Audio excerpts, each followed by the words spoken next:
Hello everyone, ફરીથી આવી ગયો છું એક નાનકડો વિડીયો લઈને.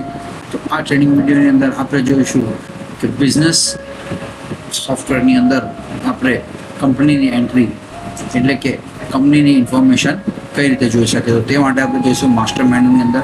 માસ્ટર મેનુમાં સૌથી પહેલો ઓપ્શન છે કંપની ઇન્ફોર્મેશન. આ છે કંપની ઇન્ફોર્મેશન જે એડમિન પાર્ટમાંથી નાખવામાં આવે છે.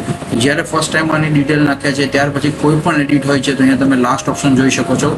એડિટનો ઓપ્શન છે, જે તમે એના પર ક્લિક કરશો તો તેવું તમને બધી ડિટેલ દેખાશે. અને આ ડિટેલની અંદર તમે દરેક ડિટેલ્સ નાખી પણ શકો. કંપની, જીએસટી, પેન નંબર, કંઈક પણ એડિટ કરવાનું હોય, એડ્રેસ એડિટ છે, ફોન નંબર એડિટ છે, તો બધી વસ્તુ તમે એડિટ કરીને અહીંયા ફરીથી સબમિટ કરશો એટલે તમારા ડેટા પાછા અપડેટ થઈ જશે.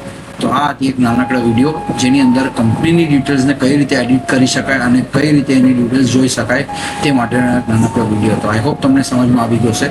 તો મળીએ એક નવા વિડીયો સાથે કંઈક નવું શીખવા માટે. Thank you very much.